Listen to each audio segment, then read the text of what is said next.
Uma etreina ekasha. Uma etreina ekasha. Uma etreina ekasha.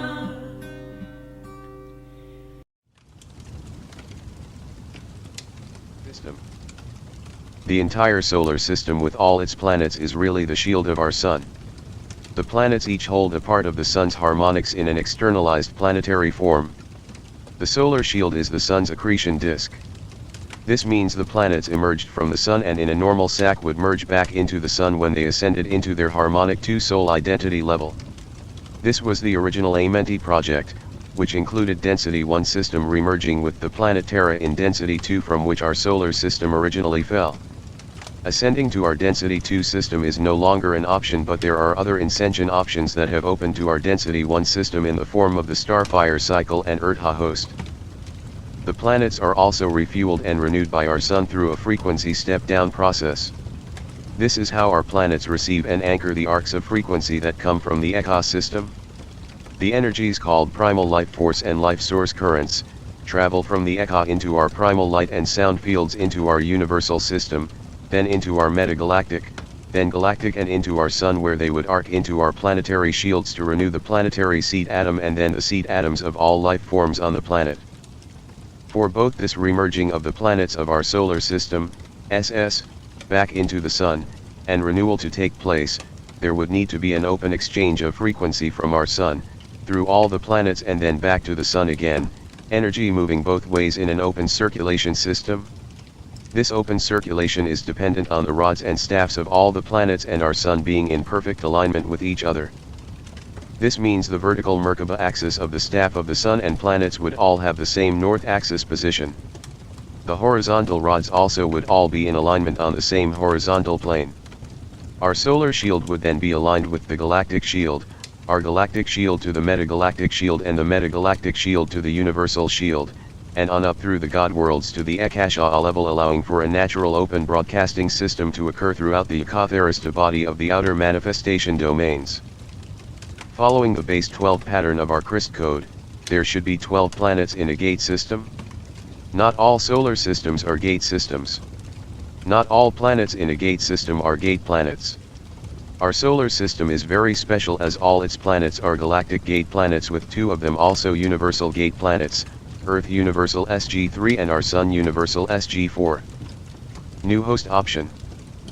It is because our Earth and Sun anchored into the original universal stargates 3 and 4 of Erdha, 3, and Sala, 4, after falling from Terra, that they could become universal gates 3 and 4.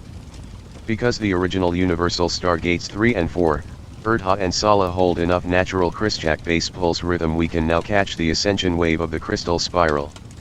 Even though we can no longer reconnect with Terra through the original host of the Amenti project, and Earth and the Sun are falling into black hole status, we have a new host option open to us. We now have the potential to host through the Erdha and Sala shields, as it is Erdha and Sala that are going through the Starfire cycle and into the middle worlds.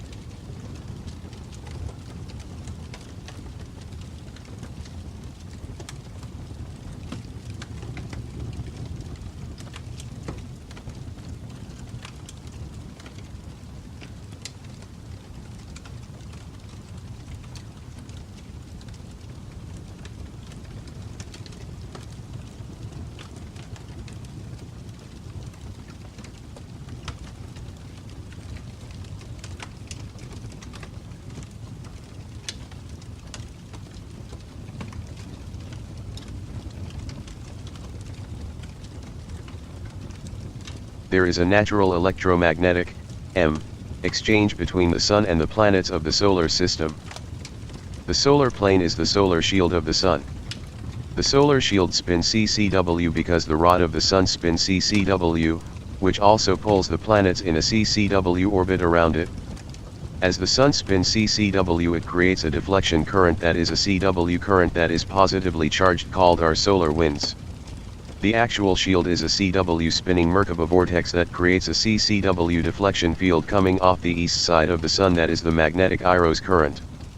These IROS and solar wind currents are passed on from the Sun to the planets through the alignment of the rods and staffs. The west side of the Sun is magnetic, so it generates a deflection field that comes out of the west as a CW positive charge electrical current. The east side of the Sun is electrical and generates a CCW negative charge magnetic deflection field. The electrical currents of the Sun are received by the magnetic position of the rod of the planet, if working correctly, and the magnetic currents from the Sun are received by the electrical rod position of the planet. This is how the step-down frequency from the Sun feeds the gate systems of the planet.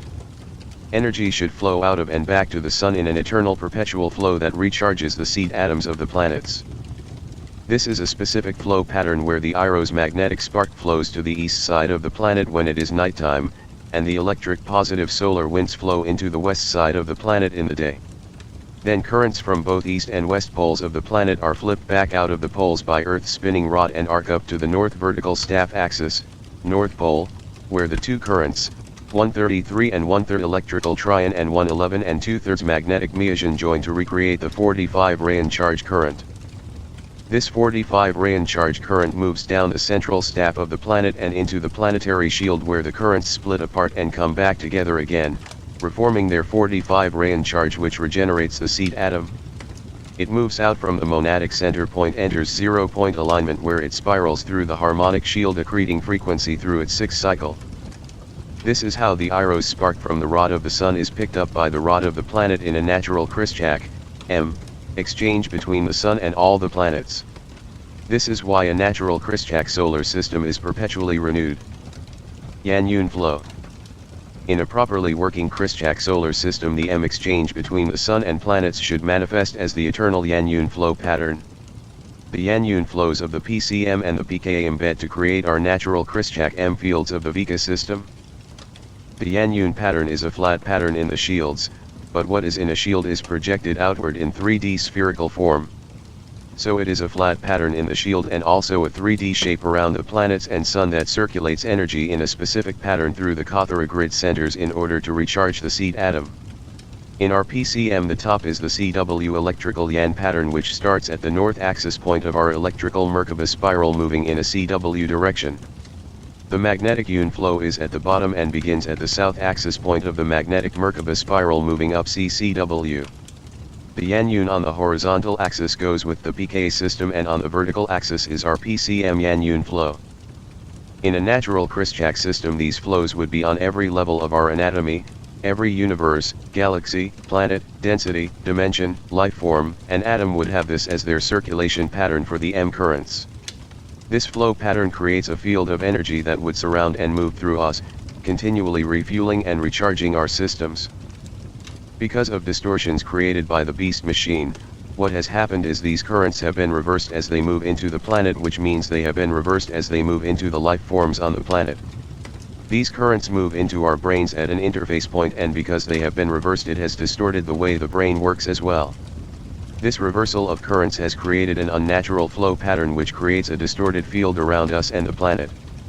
This unnatural flow pattern is called the poison apple, which acts as a static field within our fields and DNA template. A static field is created when a natural M exchange cannot occur. Earth's tilted axis and wobble. Our planet has an unnatural axis tilt. Instead of a straight vertical axis of the parameter field, the Earth has a tilt of 23.5 degrees. Let us review some of the history that has led to our planet's unnatural axis tilt. The first axis tilt of 22 degrees occurred 5.5 million years ago, Maya, during the electric wars that destroyed seeding 1. This is when the Earth lost 1/3 of its grids to black hole fall to the phantom Earth system. When a system loses part of its grids, it loses energetic thrust as well. This in turn slows the spin speed of the parameter field Merkaba, which throws its axis off of its original alignment. This is what occurred 5.5 Maya. But the Earth did not have its precession of the equinox wobble at this time, that came later. When a planet loses its natural vertical axis alignment, it is vulnerable to interference from anti-Christchak races. The wobble was purposely orchestrated as part of the beast machine mechanism and was put into our planetary/solar Templar system in 25,500 BC. This is when the planet received its wobble and precession of the equinox. By utilizing shield mechanics, the fallen races made our planetary shields into both a harnessing mechanism and an anti-Christjack broadcast station. This tilt of the Earth's axis and its corresponding wobble has caused its horizontal shield to tilt correspondingly, giving us the unnatural precession of the equinox. This tilt of the shield gives us the unnatural intersection with the phantom matrix and Wessa matrix gate systems. What this artificial alignment axis tilt has created is a wobble, and this wobble creates a shield called the sextant shield clock, which has been harnessing the planet. It has been plugging us into an unnatural time cycle different than the original cosmic clock called the sextant shield clock. This sextant shield clock was prevented from going into full activation in 13,400 BC from a frequency fence that stopped the top Merkaba electrical spiral of the parameter field of the planet from spinning. A frequency fence is an artificial static field meant to hold something in stasis. This is an example of a frequency fence used beneficially, as it prevented further activation of the beast machine by stopping the top electric Merkaba spiral, which prevented the top spiral from going into reversal, which would have activated the sextant shield in 13,400.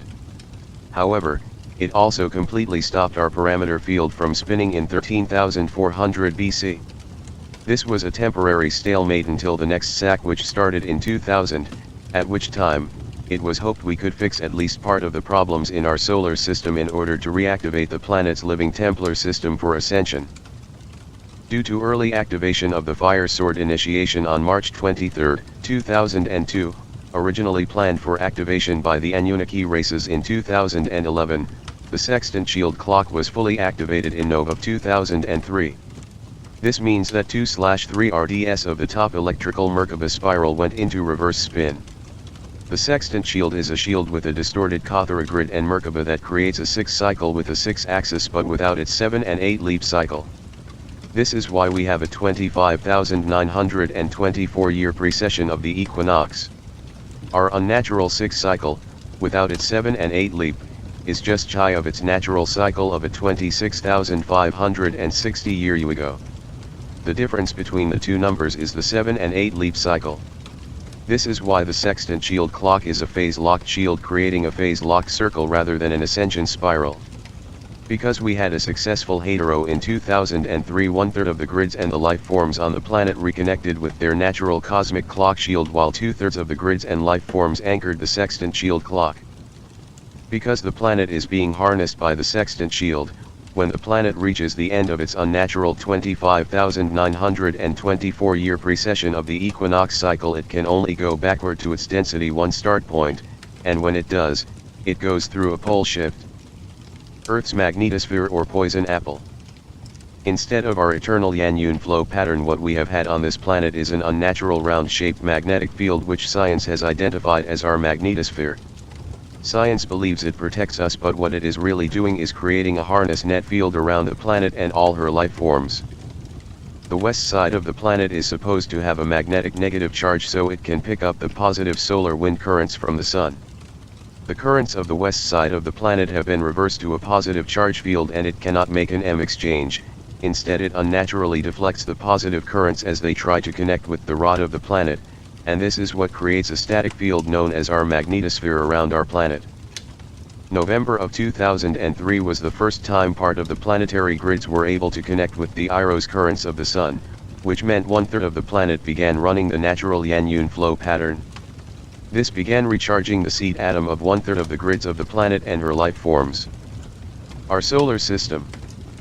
Our solar system is mutated from its original Christjack structure. It is missing 2 planets. Maldek Stargate, SG, 5 was blown apart and pieces of it were made to create the artificial orbit of Wormwood, which along with the planet Nibiru now makes an unnatural axis alignment with Earth, connecting Earth into the phantom Earth system. Pieces of Maldek exist as the asteroid belt between Jupiter and Mars. SG-11, known as Chiron, was also destroyed and pieces of it were used to create several black hole moons, the Buddhara Clarion and Maitreya moons. These 2 moons create another axis misalignment which connects Earth to the Wesadak black hole system. Harmonics are held in both bones and stones, of living systems, and that is how the fallen races use the harmonic frequencies of shields of destroyed planets to create something unnatural for the purpose of harnessing the life force of a living system as fuel for their finite black hole system. Even pieces of a planet will anchor some of its original harmonics which allow it to be used as an interface shield. So now the planet moves back and forth between two black hole axis alignments which harness the planet through its precession of the equinox wobble and horizontal shield tilt misalignment. This misaligned tilt of the shield gives us the unnatural intersection with the phantom matrix and U.S.G systems. What this has done is pulled Earth's axis 1 degree past the two axis of 22 degrees to 23.5 degrees on each axis misalignment. When the Earth's axis is tilted at one of these two positions, its tilted horizontal shield is in alignment with the opposite black hole system, allowing that system to siphon energy from our tilted shield. When the planet's n-axis is aligned with the phantom axis, the shield feeds the U.S.G matrix, and when Earth's north axis is aligned with the U.S.G matrix, it would feed phantom. On the surface it may appear as if the planet and its inhabitants have little choice in what is happening below the surface of events.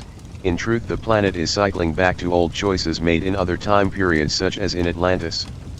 In the time of Atlantis, the people of Earth were warned against allowing the beast machine apparatus to be plugged into Earth's grids.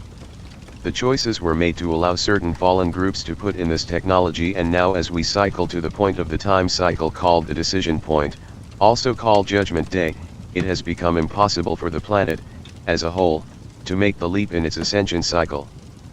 Solar shield clock with 12 planetary rotations. The planets along with the Sun make up the solar shield. There is an original first creation pattern of the solar shield as the planets first birthed into creation from the Sun and into their 12 respective orbits. Within the Sun's horizontal shield is its rod which spins counterclockwise, CCW, and as it spins it sends out frequency which first created the planets and then continues to refuel them. This emergence follows a specific pattern based on the harmonics of the Sun. Each planet holds a portion of the Sun's harmonics in the form of subharmonics, and together the 12 planets and the Sun make up a complete solar shield. Which subharmonics are held within each planet is determined by the planet's sequence of emergence and its mass. Mercury, which emerged from the Sun first in its CCW spiral, has the smallest mass and would hold the smallest subharmonic frequencies of the Sun. Mercury holds subfrequency band 1 of dimension 1, 2, and 3, within the density 1 system, and so is known as the 111 planet. The next planet to emerge would hold more mass and therefore would hold the subfrequency band 2 within dimensions 1, 2, and 3. This would be Venus as the 222 planet. Earth as the third planet would be the 333 planet of the solar system. This pattern would continue to the 12th and last planet, which would have the biggest mass, which is Nibiru. The planets emerge in arcs of 30-degree increments. So Mercury would first emerge through the solar gate and start its orbit at 30 degrees from 0 point. 0 point represents the axis where the Sun first emerged into existence. The next planet to emerge, Venus, would be at 60 degrees from 0 point, and so on through the planets. This would be the natural broadcasting system of our solar system. This would be dependent on all the rods and staffs of the Sun and planets being in exact alignment with each other. This would allow the arcs of frequency to come into our solar shield and renew the solar system from our galactic level of density 2. At certain periods in the time cycles, the gates between the planets and Sun would open, and this would be when frequency infusions would come into the planets to prepare them for an ascension cycle. We have not had this open broadcast system for a long time, because any axis misalignment of any of the planets throws off the whole arcing of frequency throughout the solar system, which then manifests as distortions within the DNA templates of life forms on Earth. Reversed arcs and shadow dancers. What this misalignment has created are arcs of frequency that are reversed in polarity. We have learned how to heal the shadow dancers and their courting. How did they court? They court through arcs of energy that are coming through unnatural bent vortex alignments that were coming through the shields. This was done through the misaligned 23.5 tilt of the planet's vertical axis, which has been used as a harness field in order to siphon energy off of not only our planet but our personal anatomy as well. We have been successful in decourting these unnatural arcs through technologies called flame body techniques. Lotus arc sets. In hetero we were introduced to lotus breathing. Lotus breathing opens the flow of energy called heliodhalics from the Eka central sun. By doing lotus breathing we start to align all the spheres within spheres of our anatomy from the Eka on down, on their natural Krischak axis, which starts to give us a personnel direct connection to our cosmic clock. Lotus breathing technologies represent the organic breathing function of the eternal life organism, through which life force currents are perpetually renewed. The lotus arc wings that form petals emerge from the SAA at a 45-degree axis. This is important as it allows us to plug into the lotus arcs from the PK side, which then shifts the petals to 30 degrees. Arc petals at a 60-degree axis, with less than 12 petals implies a reversed Shona daisy of death configuration, which prevents us from merging with our antiparticle double from the PK system. The nodes. The nodes in our DNA template are the receivers for the living pillars of the rookie that we are in the process of anchoring through the Ryushita reset. It is our personal microcosmic level reset which corresponds to the macrocosmic reset. These are where the arcs of the rookie pillars anchor into the shields of our personal DNA templates. Our Maharic shield would have its D12 divine blueprint, DBP, Roach pattern, which would be where the nodes are. This would also be a harmonic secretion shield, where we pick up aperta to fill out our logi, atmai, tangents, and notice in our own personal time cycle shield. When we do techniques among other things, we are preparing our shields to make our own personal ascension leap. By re-anchoring the full monadic imprint, which was done in Nov of 2003, we were able to go back to the natural rookie pattern when doing stance during grid work. Before this time the old rookie pattern was used for stance/grid work. The old pattern was compensating for some of the reversals within the grids by hitting key points in the Metatronic shield that would allow a release of the connection between the sextant shield with the natural harmonic shield. As of November of 2003 we were able to receive the new rookie pattern as we began the separation of the phase lock sextant clock timeline from the natural cosmic clock timeline. Moda Adhere. Moda means male within the female and Adhere means female within the male. Males would have negative magnetic charge female Adhere crystals and females would have positive electric charge male Moda crystals within their bodies. The Moda Adhere, Ma, complex manifest as sets of crystalline etheric duct systems that are within key areas of the physical anatomy. There is a set in the tailbone, in the Iambi, the Azae, and the Rajana center. These Ma centers act as interface points, areas of the body that downstep the monadic flow from the Eka level into our personal physical anatomy. They connect us to our parameter fields and to the arcs of the time clock. The Ma was turned off when we lost our parameter field connection in 13,400 BC, and was turned on again in November of 2003 earlier than originally scheduled. Due to the activation of the fire sword initiation, it was a needed and essential part of our protective anatomy. By doing our lotus breaths we keep these Ma centers open as we are bringing in frequencies of the Eka, called heliodhalic life source frequencies that allow for the rapid purging of miasms and healing of our bodies, and DNA template. This gave us immunity to the activation of the sextant clock, activated in November of 2003. Since this time period the sextant clock has been amplified due to increased wormhole blending by the fallen races, and consequently new techniques have been introduced to counteract the amplification of these reversed frequencies. The Ma etheric duct system also allows for something really important. It has the ability to heal us through replication. If any of our other space/time aspects have chosen a different path than us, because they have free will, then our Ma complex has the ability to create any pattern of us from other space-times, through replication, that it needs to. The Ma complex acts as a heliodhalic processing center, which protected us as well as giving us the frequency we needed to continue our ascension process. By activating our own ascension call, now Inscension, clearing our own karmic pattern, we can align their pattern, any aspect choosing a different path than the path of ascension, within us. This allows us to do ascension even if our twin is not on the planet with us, as we carry the imprint of our twin within our Ma. The monadic code is a map to the Eka system. The monadic code is also a projection map. It is a map that has put together the 6 directions of east/west, north/south, and forward and backward, and all the axis/planes of the 24 spheres of the universal stargates together, 12 from PCM and 12 from PK. It holds all of the Krischak angles of the 3 systems, Eka, PCM, and PK. These angles are vortices of energy that interface with other vortices, so arcs of energy can be formed between systems. When this happens, star crystal seals can open between the monadic, universal, metagalactic, galactic, solar and planetary levels of our ECA/Vika system. When the star crystal seals, SCS, open, the passages for ascension open. Monadic code resets the arcs/angles of our original cosmic clock. In response to the activation of the sextant clock, we were given the monadic code to begin resetting the arcs and angles to our original cosmic clock. We could do this because we are in a hetero/hate Allen cycle, which gives our parameter field an infusion of energy that allowed 1/3 of the planetary parameter Merkaba axis to align at its natural vertical axis. This code is a field coding chart, and it wakes up the aperty in our shields to allow the configuration of the code itself to activate in our Maharic shield. It is a living map that holds the arcs and angles back to the ECA. Flame body activation started the process of releasing the star crystal seals within our monadic pattern, but would have taken much longer to do before we received the monadic code.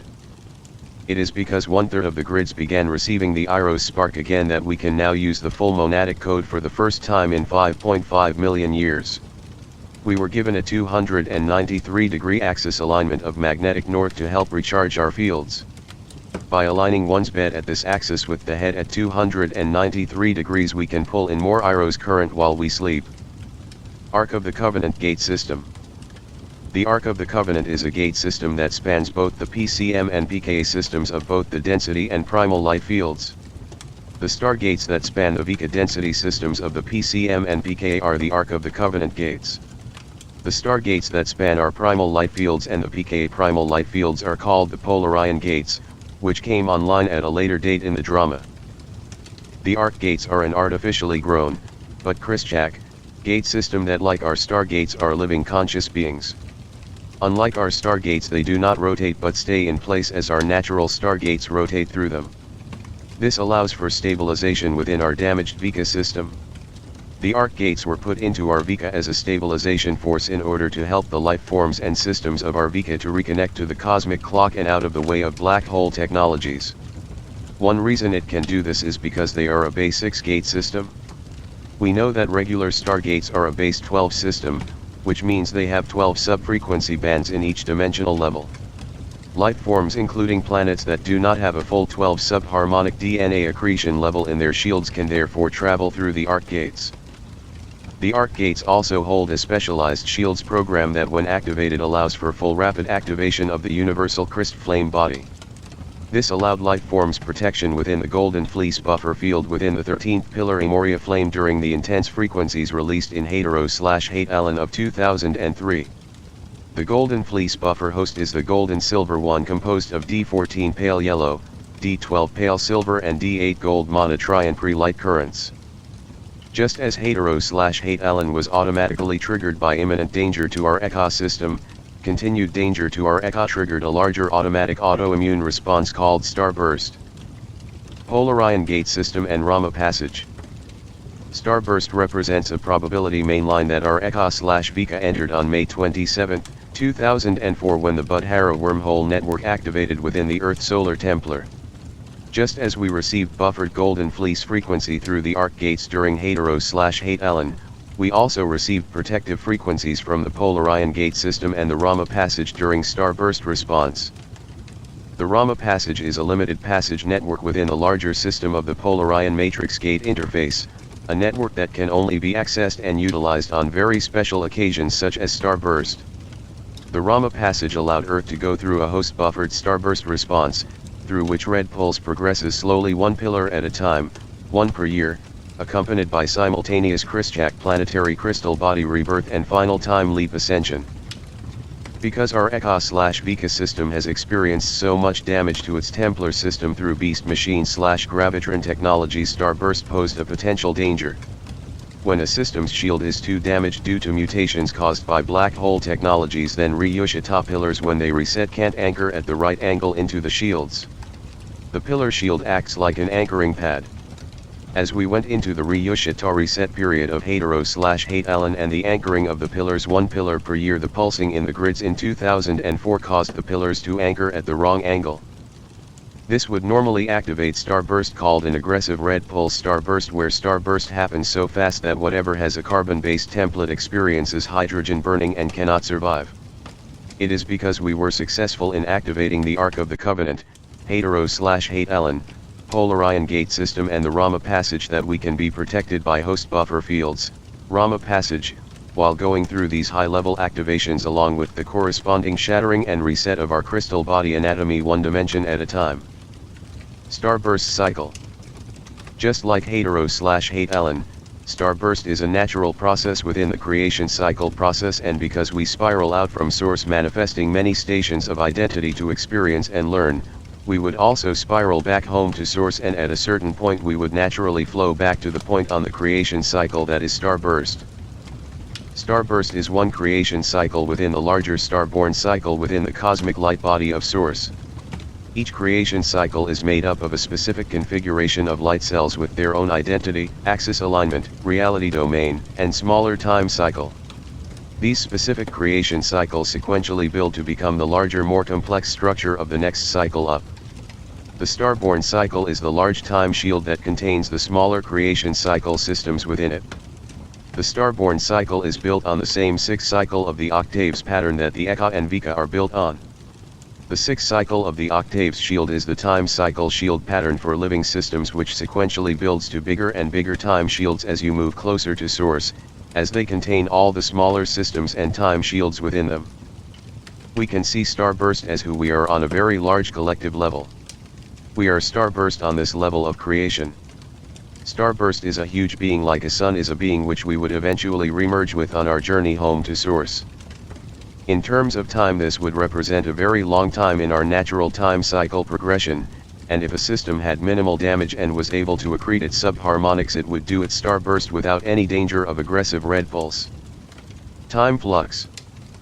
In a normal ascension cycle, our movement through the stargates would represent a sequential movement through time. When we enter time acceleration cycles, then accelerations come into our grids very fast, preparing us to make time leaps. This corresponds with faster flash line rhythms, which give the effect of speeding up time, which means the radiation units our matter base is made up of, oscillate at faster rhythms. What would have once taken 2 years for us to accomplish in our lives may take 2 weeks to accomplish. After this period of acceleration and expansion, time will decelerate and contract. Then it will accelerate again, but even faster this time. This creates an effect called time flux. The phenomena of time flux will continue to occur throughout starburst and starfire, and may cause strange physical/emotional sensations. We may also experience null zones. These are periods between timelines where we feel disconnected from both the old and the new timelines, and where we may feel unmotivated in our lives. We are bringing into our bodies amplified bass pulse rhythms of a new timeline in which we are beginning to co-resonate with. To do this, we need to release many miasms in order to anchor this new timeline, which can bring up many issues in our lives to deal with. As challenging as these experiences can be, they offer opportunities to heal our hologram, and if seen in this light, are much easier to move through. Counter-rotation of our PCM and PK systems. During the period of starburst, we learned there are counter-rotation spins our PCM and PK quadrants move through within our Vika system. Our Vika system rotates within the Eka system and our Eka within the Akasha system. These are spheres within spheres, each sphere/system with their own spin, which as a deflection from the larger system, would be counter to the spin of the larger system it emerged out of. Within our Vika system, which spins CCW, we have the 4 quadrants. Our PCM density along with its primal light fields makes what is called one L set, at right angles to each other like an L, while the PK and their primal light fields make up another L set. The PCM L set moves in a CCW rotation through the CW rotating PK L set. As they cross through each other, they would move together as one CCW motion within the bigger template of the CCW rotating Vika base shield. Because of the counter-rotation of our PCM and PK systems within our Vika base shield, our CCW spiraling PCM has moved to the position of PK, and CW spinning PK is now where our PCM used to be. Only part of PK, its primal light fields and dimension 12, rotated to this new axis, as PK from dimension 11.5 on down fell into black hole status during hetero 2003. Black holes do not move once they fall. They stay where they fall within God's source as a quarantined black hole system until their seed atom burns out. This would be a Christchak black hole fall. Fallen races that utilize Metatronic sciences based on the Fibonacci and golden mean spiral create sucking vortices called wormholes to attach to and feed from living systems in order to keep their systems from burning out. This has been a problem in our time matrix going back 250 billion years ago, and it is why we have so many time accelerations on our planet. We are continually manifesting a timeline that is free from the Metatronic sextant time clock. Our Akasha and our parallel Akasha, LEET or A and LEED or twin flame systems. We have learned that we have a parallel Akasha/Eka system within a different Akasha than ours that we are energetically connected to, our twin Akasha system. If we can call to mind the 4 Akashas that make up one Akasha A from the God world maps, we can get a visual on our twin Akasha. Our Eka/Akasha system has the Eliodore Eka center flame and the parallel Eka/Akasha has the Eliodore center flame. These two flames are twin flames. Our Eliodore holds the base electric charge and is male, and our parallel Eliodore holds the base magnetic charge and is female. We learned in the December 21, 2004 master event of the Polarian reunion that a linking network between the Polarian gate system, Trinity, and Arc gate systems was occurring, which prepared us for starburst and for the merging of our Eka with the timeline of parallel Eka, which is a merging of twin flames. We learned we have a hub system and there is a corresponding hub for every level of the God worlds. The hubs are the inner domain systems and run on a different axis than our outer domain systems. They run on a diagonal to our outer domain gates, often on the angle of our Kathara's centers 9 and 4. The God worlds of the outer manifest worlds, where we reside, emerge from the middle domains, and the middle domains emerge from the inner hub worlds, which in turn emerge from the core of creation. This is a movement in and out from the core of creation as opposed to the up and down movement within our outer domain stargates. One way to visualize the hub worlds is to see the larger hub that the two Akashas emerged out of, between our Akasha and our parallel Akasha, like a plate between our two systems, which we both share. The hub worlds stay stationary as the outer domain worlds of our Akashas spin through them and through each other. Just as we would change sides with our antiparticle universe from the pK, during our ascension process, our Eka/Akasha system would change sides with our parallel twin systems to the opposite side of the plate. This would naturally occur at specific points in the big time cycle that is starburst. Starburst, because it was activated early, is a time cycle acceleration, and time leap, that is manifesting as these systems begin their phasing/merging in their cojoined ascension process. The 6-cycle time spiral is the core pattern of how time waves move, electrical waves expanding out, and magnetic waves that contract inward.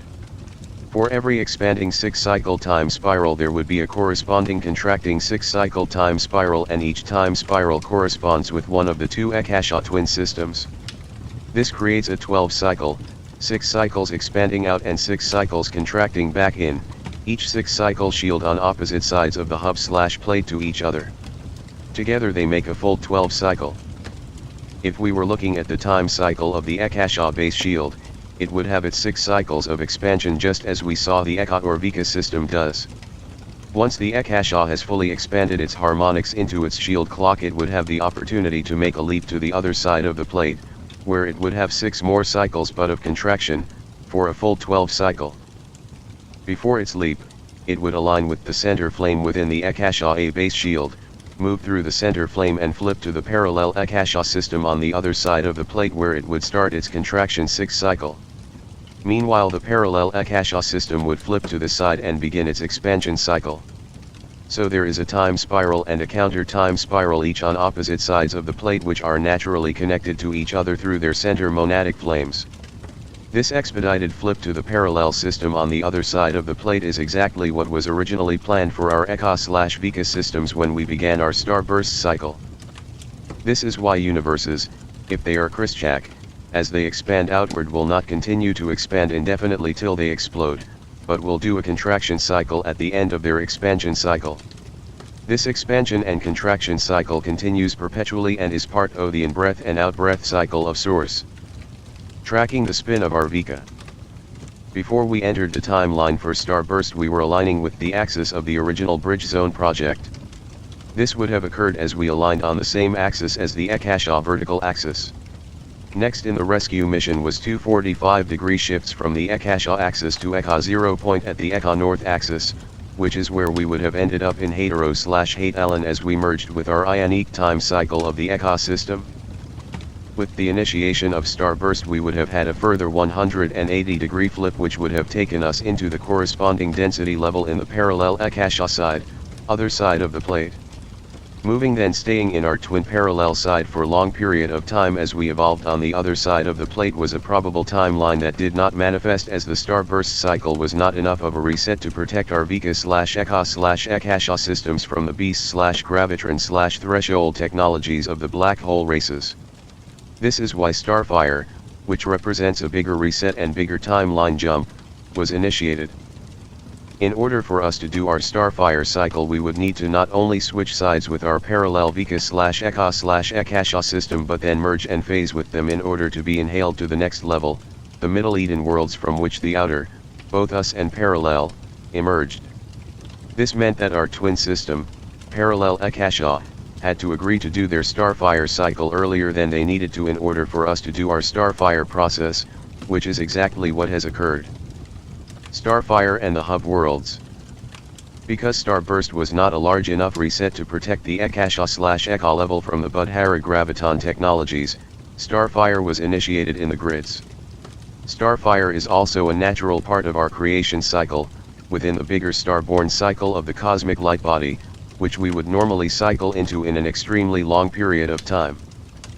When Starfire is activated early, it is because the gates of a system are going into lockdown and the Templar is going to crash. Starfire opens up the inner core central staff of our Elite Array chamber, which allows for stabilization from the inner hub worlds in order to prepare for a sudden leap in time which takes us directly into the middle domain worlds. We have learned that the middle worlds emerge out of the hub inner worlds, which in turn emerge out of the monadic core. These middle and inner worlds hold the perfection of the original intention of Source that cannot be distorted, because in the hub any distortion immediately manifests itself as instant space dust. There would be free will, but only in alignment of divine right order.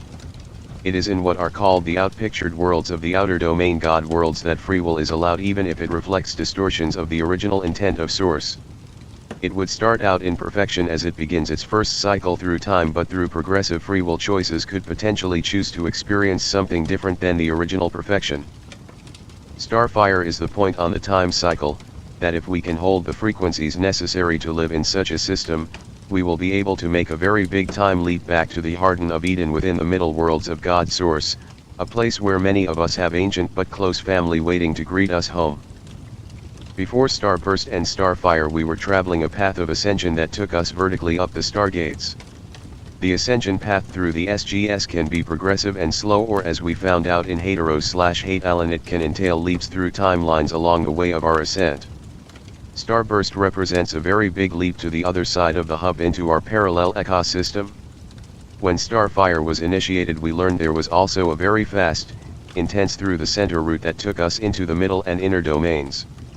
This is a quick path inward toward the core rather than the slower path vertically and then inward to the core of creation. Starfire and the Arc Gates. In the Festival of Light Workshop 2006, we learned about Starfire, SF, and how it involves an interesting function of the Arc Gates.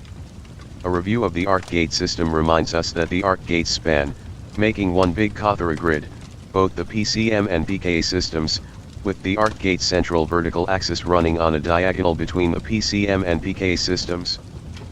The Arc Gates have the ability to pull in an imprint, of what is left, that is Christchak, from both the PCM and PK systems, to create one new undamaged Kathara grid/system that runs on the diagonal axis of the Arc Gates.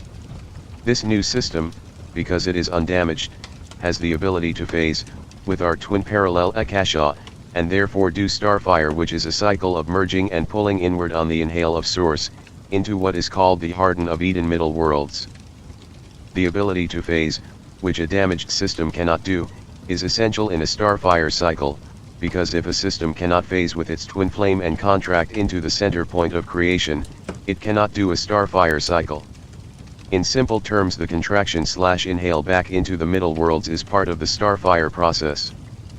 This new Kothara grid/system, that is a combination of PCM, pKa, and arc frequencies, would at some point within the starfire process spin like a revolving door and open up on our twin parallel Akasha side. Parallel side would spin to the side and we would end up trading places. We would not stay on the parallel side as we are in a starfire cycle, and starfire means inhaling, or moving inward to the next level or middle worlds toward the core of God Source. We have learned our twin parallel Akasha system has agreed to do starfire earlier than it needs to, because starfire can only take place if both sides, twins coming together, starfire together, which would then allow us to inhale as one merged system into the Garden of Eden of the middle worlds. We could potentially then exhale out into the outpictured worlds again, but we would now be free of the drag field of the time distortions of the black hole systems, which would allow for a very rapid healing. Hub centers of the arc gates. The hub centers are built on the rookie pattern and contain 1,728 keys, with 144 main keys, 12 spheres each with 144 keys equal 1,728. There are 12 hub gates in all, each corresponding with a planetary arc gate that are in various locations on the planet. We learned in FOL that because the arc gates can handle the higher frequencies of starfire, we as indigos can divert the hub pulses as they release from the signet star gates, which cannot hold these frequencies, into the arc gate. After the hub pulse 12 anchors into the arcade gate, which starts the Turin reset cycle, the encryption for that dimension, 12, begins. The hub pulse then moves into the 13th pillar and into the seed atom of the planet, where it will anchor into the corresponding arc cluster gate. It is by the encrypting of each dimensional level into the hub that allows us to survive the starfire process. A system cannot be inhaled into the middle and inner worlds in a starfire cycle unless it can be recognized by Source. If there is too much damage to a system, it has lost its original encryption, then in a starfire cycle that system would disconnect from the Christchak Templar system and go into a quarantined black hole fall. By sending our encryption first into the hub, we can then be recognized by Source, which allows us to merge with our twin system and inhale into Source. This is where a host, such as the arc gates, comes in very handy. The host system, in this case our arc gates, fill out the frequencies missing due to damage, in order to give us our core encryption again. Core encryption is a return of our divine blueprint based on the Christ code back into our PKI, which makes up our matter base. As of FOL in December 2005, we were progressively initiating starfire one pillar at a time, starting from dimension 12 on down, one every 8 months, which would have culminated in 2015 with the completion of all 12 pillars starfiring and with activation of Eka Pillar 13. As of April of 2006, we initiated early expedited Tachyon cycle reset, due to an amplification of the beast/threshold technologies of the Tan black hole races. Originally we were to experience starfire one dimension at a time over a 9-year period. Now we have activated starfire on all dimensional levels in one weekend, April of 2006 Phoenix Workshop, which means we activated all 1,728 keys needed for starfire cycle evac, when needed.